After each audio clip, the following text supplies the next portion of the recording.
High dear students, তোমাদের সকলকেই concept grow ইনস্টিটিউটে ওয়েলকাম। চলো আজকে আমরা আলোচনা করব তোমাদের ক্লাস 11-এর বায়োলজির সেমিস্টার 1-এর সিলেবাস এবং কোয়েশ্চেন্স প্যাটার্ন নিয়ে। আজকে আমরা মেইনলি দেখব যে তোমাদের ক্লাস 11-এ কোন কোন চ্যাপ্টার পড়তে হবে এবং কেন এই চ্যাপ্টারগুলো তোমাদের সেমিস্টার 1-এ পড়তে হবে, তারপরে তোমরা সেমিস্টার 2, সেমিস্টার 3 এবং সেমিস্টার 4-এ কীভাবে পড়বে সেটাও স্লাইটলি ডিসকাশন করব। এবং আলটিমেটলি তোমাদের সেমিস্টার 1 তোমরা জানো এমসিকিউ প্যাটার্ন থাকবে, অর্থাৎ কোন চ্যাপ্টার থেকে কত নম্বরের প্রশ্ন আসবে সেগুলো আলোচনা করব। আর দেখো, সিলেবাসটা প্যাটার্ন যদি তুমি ভালো করে বুঝে যাও তাহলে আমি 100% বলতে পারি বায়োলজি তোমার কাছে একদম ইজিলি হবে।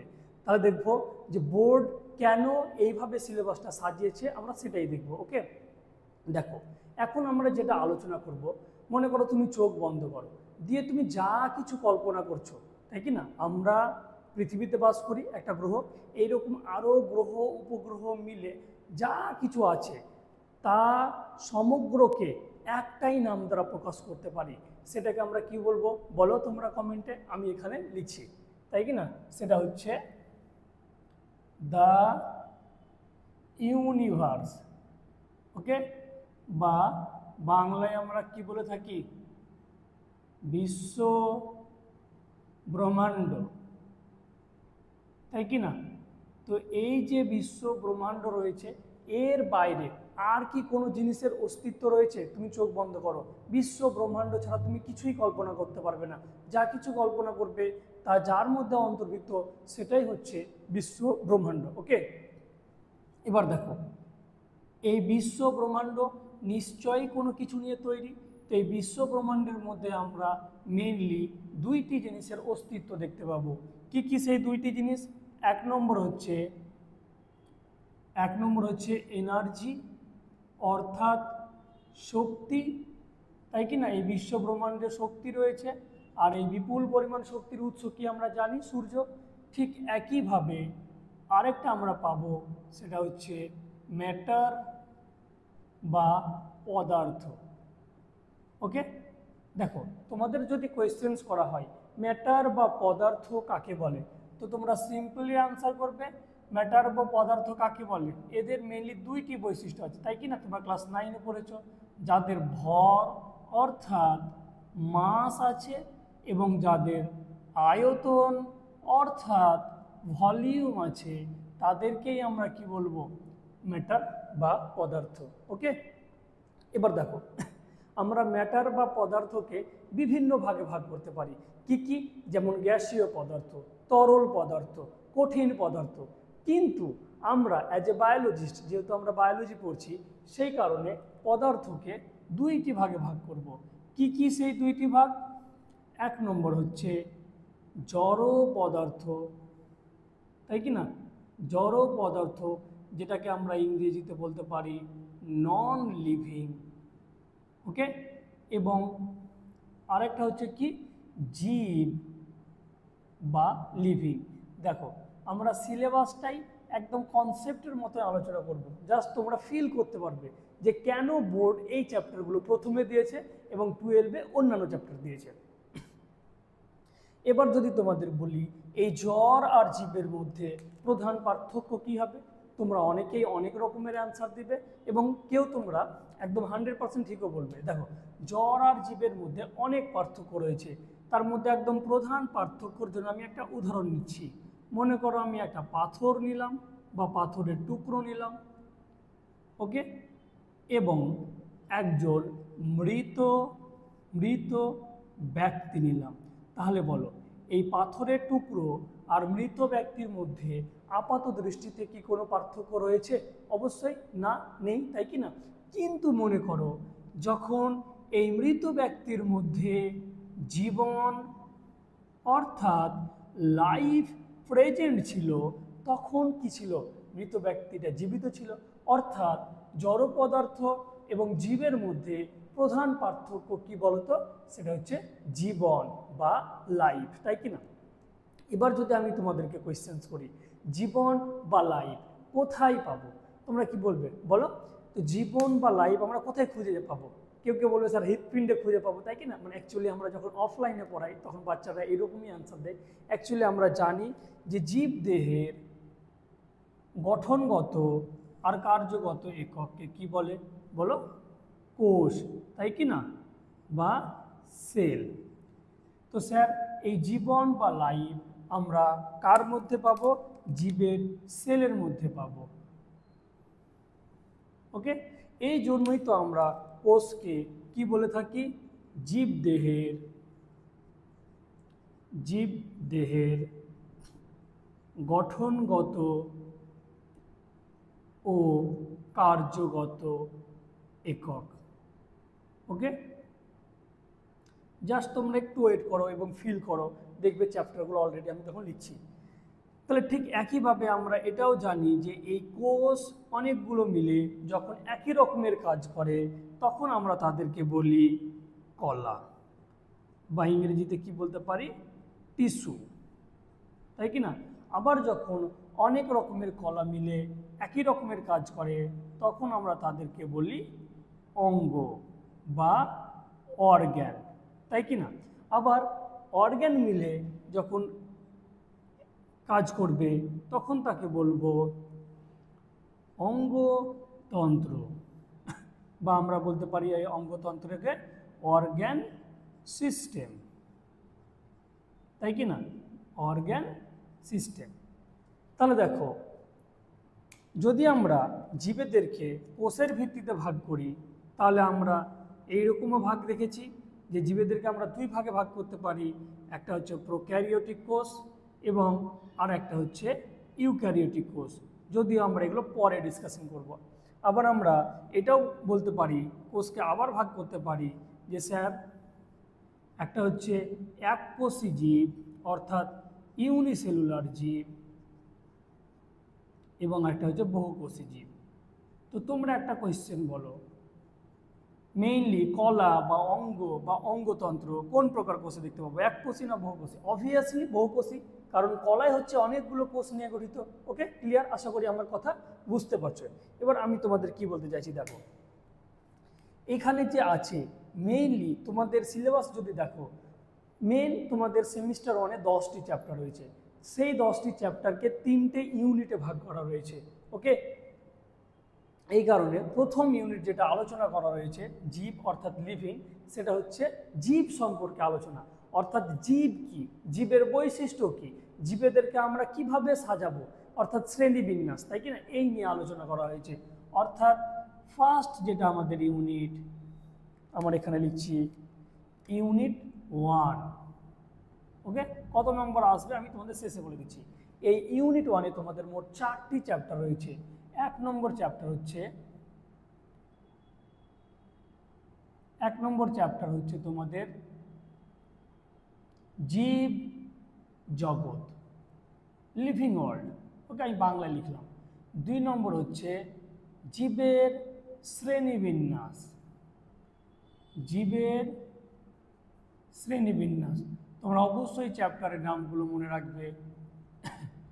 এবং 3 নম্বর যদি দেখো, সেটা হচ্ছে উদ্ভিদ রাজ্য অর্থাৎ প্ল্যান্ট কিংডম। এবং তোমাদের বাংলাতে যে যে চ্যাপ্টার রয়েছে এনসিইআরটিতে অর্থাৎ নিটের জন্য সেম চ্যাপ্টার, 4 নম্বর চ্যাপ্টার রয়েছে প্রাণী রাজ্য। তাহলে ইউনিট 1-এ আমাদের মোট 4টি চ্যাপ্টার রয়েছে। এবার দেখো নেক্সট যেটা আছে কলা, তাই কি না? দেখো কলা যদি আমরা মেইনলি দেখি, কলা বলো বা অঙ্গ বলো, ঠিক আছে, এটা আমরা মেইনলি উদ্ভিদের ক্ষেত্রেও দেখতে পাবো। কলা বা অঙ্গ আমরা উদ্ভিদদের ক্ষেত্রেও দেখতে পাবো, আবার প্রাণীদের ক্ষেত্রেও দেখতে পাবো, তাই কি না? তো এই কলা বা অঙ্গ নিয়ে যেটা ডিসকাশন করা হয়েছে সেটা হচ্ছে তোমাদের ইউনিট 2। ইউনিট 2-এ ডিসকাশন করা হয়েছে উদ্ভিদ কলা এবং অঙ্গ এবং প্রাণী কলা এবং অঙ্গ। প্রথম যে চ্যাপ্টার সেটা হচ্ছে 4 নম্বর চ্যাপ্টারের পর আমাদের 5 নম্বর যে চ্যাপ্টার সেটা হচ্ছে মরফোলজি অফ ফ্লাওয়ারিং প্ল্যান্ট। আমি শুধু প্ল্যান্টই লিখলাম, অর্থাৎ উদ্ভিদের মরফোলজি। মরফোলজি মানে কি? বাহ্যিক গঠন। অর্থাৎ আমরা এখানে মূল, কাণ্ড, পাতা, ফুল, ফল, বীজ এই সম্পর্কে বাহ্যিক যে ডিটেলস সেটা নিয়ে আলোচনা করব। দেন 6 নম্বর চ্যাপ্টারে আছে অ্যানাটমি অফ ফ্লাওয়ারিং প্ল্যান্ট। অর্থাৎ এই অ্যানাটমি মানে কি? অ্যানাটমি মানে হচ্ছে কলাস্থানিক গঠন। অর্থাৎ আমরা মূলকে কাটবো, দেন মূলের ভেতরে কি কি আছে দেখব, কাণ্ডকে কাটবো, তার ভেতরে কি কি আছে দেখব। এগুলো প্র্যাকটিক্যাল এক্সামও আমরা তোমাদের দেওয়ার চেষ্টা করব। মূল, কাণ্ড, পাতা এদের অভ্যন্তরীণ গঠন কি কি আছে সেটা নিয়ে আলোচনা হচ্ছে অ্যানাটমি অফ ফ্লাওয়ারিং প্ল্যান্ট। তাহলে উদ্ভিদের কলা এবং অঙ্গ নিয়ে আমাদের 2টি চ্যাপ্টার রয়েছে। ঠিক একইভাবে 7 নম্বর চ্যাপ্টার রয়েছে প্রাণীদের অঙ্গসংস্থান। প্রাণীদের অঙ্গ সংস্থান অর্থাৎ প্রাণীদের কলা নিয়ে মেইনলি এই চ্যাপ্টারে ডিটেলস আছে। এবং এর সাথে সাথে আমরা একটা প্রাণী উদাহরণ হিসাবে পড়ব, সেটা হচ্ছে ফ্রগস অর্থাৎ ব্যাংস ডিটেলসে। আগের সিলেবাসে আরশোলা ছিল, এবার ব্যাং রয়েছে, যদিও ব্যাং এনসিইআরটিতে আগে থেকেই ছিল। ওকে, তাহলে দেখো ইউনিট 2 এ আমাদের 3টে চ্যাপ্টার রয়েছে আর ইউনিট 1 এ 4টে, মোট হলো 7টি চ্যাপ্টার। তারপরে আমরা মেইনলি যেটা দেখব সেটা হচ্ছে কোষ। এই দেখো, যেহেতু জীবনই লুকিয়ে আছে কোষে, অর্থাৎ কোষ যদি না থাকে তাহলে জীবনের অস্তিত্ব থাকতে পারতো না। এই কারণে কোষ সম্পর্কে আমাদের ডিটেলসে জানতে হবে। আর কোষ সম্পর্কে পুরো একটা ইউনিট রয়েছে, সেটা হচ্ছে ইউনিট 3। এই ইউনিট 3তে আমরা মোট 3টি চ্যাপ্টার পাবো। প্রথম চ্যাপ্টার কি? 8 নম্বর যদি চ্যাপ্টারের নাম লিখি, সেটা হচ্ছে কোষ হলো জীবদেহের মৌলিক গঠন। তাহলে কোষ কি এই নিয়ে আলোচনা রয়েছে এই চ্যাপ্টারে, তাই কি না? Cell the fundamental unit of life.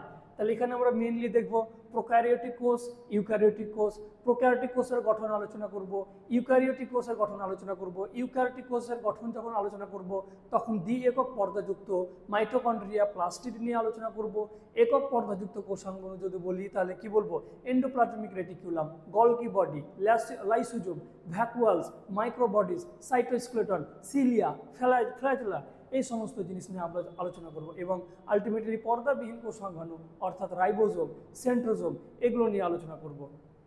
তাহলে 8 নম্বরে আমাদের কোষ সম্পর্কে ডিটেলস জানবো। দেন দেখো 9 নম্বর খুবই ইম্পর্টেন্ট এবং আমার ভীষণই ফেভারিট একটা টপিক, সেটা হচ্ছে কোষ কি দিয়ে তৈরি, তাই কি না? অর্থাৎ এখানে আমরা পড়ব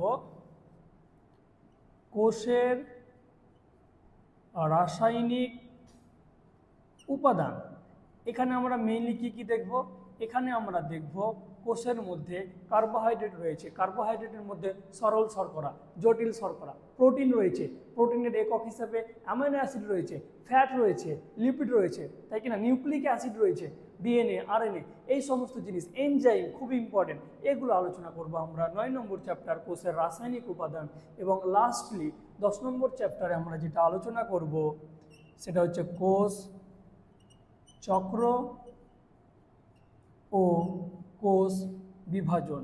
অর্থাৎ কোষ একটা জনিত্রী কোষ থেকে কিভাবে অপত্যঙ্গ সৃষ্টি হয়, মাইটোসিস, মিওসিস। মিওসিসের মধ্যে আমরা দেখব ডিটেলসে meiosis 1, meiosis 2, prophase, metaphase, anaphase এই সব ডিটেলস দেখব 10 নম্বর চ্যাপ্টার। অর্থাৎ তোমাদের কি বললাম, সেমিস্টার 1-এ বায়োলজিতে মোট ইউনিট কয়টি রয়েছে? ইউনিট রয়েছে স্যার মোট 3টি এবং 3টি ইউনিটের মধ্যে 10টা চ্যাপ্টার রয়েছে। টোটাল তোমাদের এমসিকিউ থাকবে যেন 35 নম্বরে সেমিস্টার 1। এবার আমরা দেখব কোন ইউনিট থেকে কত নম্বরের কোয়েশ্চেন আসে। ইউনিট 1, ইউনিট 1 থেকে তোমাদের কোয়েশ্চেন আসবে 8টি এমসিকিউ। ওকে, ইউনিট 2, ইউনিট 2 থেকে তোমাদের কোয়েশ্চেন আসবে মোট 12টি এমসিকিউ। তাহলে 8 আর 12 কত? 20। এবং ইউনিট 3 খুবই ইম্পর্টেন্ট, এখান থেকে আসবে তোমাদের 15টা এমসিকিউ। অর্থাৎ টোটাল যদি আমরা করি 8, 12 প্লাস 15 সমান হচ্ছে 35। এই 35টা এমসিকিউ। ওকে, এবার আমি তোমাদের কি বলেছিলাম, এটা তো সেমিস্টার 1-এ পড়বো। জাস্ট 2 মিনিট আমি তোমাদের সাথে আলোচনা করব। নেক্সট আমরা সেমিস্টার 2-এ কি আলোচনা করবো বলো তো? অঙ্গতন্ত্র। তো অঙ্গতন্ত্র মেইনলি আমরা উদ্ভিদদের ক্ষেত্রেও দেখব, তাই কি না? আবার প্রাণীদের ক্ষেত্রেও দেখব। দেখো অঙ্গতন্ত্র নিয়ে কিন্তু সেমিস্টার আমরা কখন পড়ব স্যার?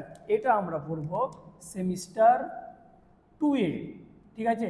দেখো সেমিস্টার 2-এ উদ্ভিদের মেইনলি তোমাদের 3টে চ্যাপ্টার রয়েছে, অর্থাৎ 10-এর পর যদি পড়ি তাহলে 11, 12, 13, এবং প্রাণীদের ক্ষেত্রে 7টি চ্যাপ্টার রয়েছে, অর্থাৎ 14, 15, 16, 17, 18, 19, 20।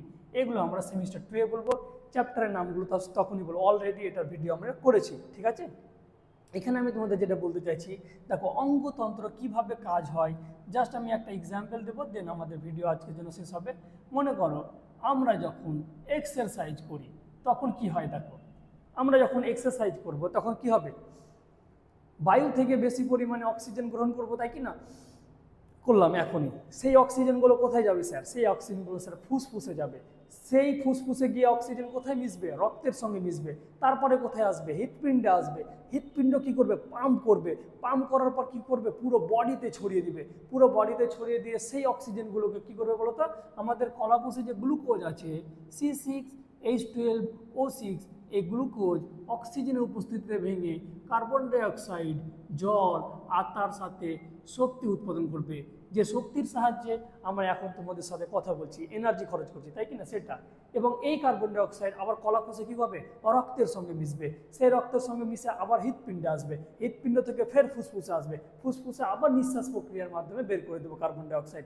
তাহলে আমরা যখন এক্সারসাইজ করছি বা প্রশ্বাস নিচ্ছি, আপাত দৃষ্টিতে মনে হয় যে ফুসফুসে গেল, আবার ফুসফুস থেকে ফুস করে বেরিয়ে এলো। ব্যাপারটা তাই নয়, কিন্তু ব্যাপারটার মধ্যে প্রচুর জিনিস আছে, যেখানে আমাদের ফুসফুস কাজ করবে, হৃৎপিণ্ড কাজ করবে, কিডনি কাজ করবে, লিভার কাজ করবে, দেহের কলাকোষ কাজ করবে। এই জন্য তো বলা হয় এক্সারসাইজই হচ্ছে সব থেকে বেস্ট, তাই কি না। এই হচ্ছে ব্যাপার। আর তোমরা অলরেডি দেখছো আমাদের এই চ্যানেলটার আগে নাম ছিল বায়োলজি লিঙ্কার, সেটাকে পরিবর্তন করে করেছি কনসেপ্ট গ্রো ইনস্টিটিউট। আসলে আমরা ক্লাস 11-12 থেকেই প্রতিটি ছেলে মেয়েদের নিট লেভেল এবং জেই লেভেলের ফার্স্ট থেকে প্রিপারেশন করতে চাই। এছাড়া ভালো কলেজে অ্যাডমিশনের জন্য সিইউটি এক্সামের প্রিপারেশন, আমাদের মেন 3টে ফোকাস, নিট, জেই এবং সিইউটি এক্সাম। এগুলো আমরা প্রোভাইড করার জন্য একটা ইনস্টিটিউট তৈরি করেছি, যেখানে এখন শুধুমাত্র তোমরা বায়োলজি সাবজেক্ট পাবে না, এর সাথে সাথে ফিজিক্স, কেমিস্ট্রি, ম্যাথামেটিক্স সাবজেক্টও তোমরা পেয়ে থাকবে। তো এখনও আমি সেইভাবে তোমাদের সামনে সমস্ত স্যারকে ইন্ট্রোডিউস করাইনি। আমি আগে প্রতিটি স্যারের ক্লাসই ইন্ট্রোডিউস করাবো, দেন আমরা এক হয়ে ইন্ট্রোডিউস করবো। আশা করি তোমরা যদি কনসেপ্ট গ্রো ইনস্টিটিউটকে সাপোর্ট করো, তাহলে নিঃসন্দেহে তোমরা ভীষণই উপকার হবে। কারণ যদি আমরা এখন অল ইন্ডিয়া বিবেচনা করি, তাহলে অল ইন্ডিয়া ক্ষেত্রে আমাদের বেঙ্গলি স্টুডেন্টসগুলো বাংলার কোয়ালিটি স্যারের কাছে না পড়ার কারণে অনেকটাই এই সব দিকে পিছিয়ে পড়ছে। এই চিন্তা ভাবনা থেকেই আমাদের ইনস্টিটিউট তৈরি করা, সেটা হচ্ছে কনসেপ্ট গ্রো ইনস্টিটিউট। আশা করি তোমাদের ভালো লাগবে এবং তোমরাও তোমাদের বন্ধুদের সঙ্গে শেয়ার করবে এবং আমাদের সাপোর্ট করবে। চলো দেখা হবে নেক্সট ক্লাসে। থ্যাংক ইউ, জয় হিন্দ। আর একটা কথা বলে দিই, এই সমস্ত জিনিসের মধ্যে আমি তোমাদের ডেসক্রিপশন বক্সে দেখবে অলরেডি জীব জগৎ সম্পর্কে আলোচনা করেছি। পুরোটা কমপ্লিট করতে পারিনি, কিন্তু তোমরা সাপোর্ট করলে আমি কথা দিচ্ছি এই জীব জগৎ পুরো কমপ্লিট করে দেবো। তারপরে কিছুটা দেখবে আমরা উদ্ভিদ রাজ্য সম্পর্কে আলোচনা করেছি। যদিও আমার মেন টেন্ডেন্সি, আমরা জানি না, মুখে বলে দিলে আমি সেটা পড়তে পারি না, তবে আমি নিশ্চয়ই চেষ্টা করব যে তোমাদের এই সেমিস্টার 1-এর সিলেবাস আমি নিজে শেষ করব। আমি কোনখান থেকে শুরু করব, আমি মেইনলি ইউনিট 3 থেকে শুরু করব, অর্থাৎ প্রথমে কোর্স কী সেটা আলোচনা করব। সেটারও ভিডিও অলরেডি একটা করে দেওয়া রয়েছে, ডেসক্রিপশন বক্সে তোমরা পেয়ে যাবে। এবং কোষ কি এটা কমপ্লিট করার পর কোষের রাসায়নিক উপাদান আমরা আলোচনা করব, কোষ চক্র, কোষ বিভাজন আলোচনা করব। এই পার্টটা কমপ্লিট করার পর আমরা ইউনিট 1 কমপ্লিট করব, দেন লাস্টে আমরা ইউনিট 2 কমপ্লিট করব। অর্থাৎ যারা কনসেপ্ট গ্রো ইনস্টিটিউট থেকে বায়োলজি ফলো করবে, তারা কিভাবে আমরা চ্যাপ্টার ডিল করব সেটা আশা করি তোমরা বুঝতে পারবে। যাই হোক, দেখা হবে নেক্সট ক্লাসে। থ্যাংক ইউ, জয় হিন্দ।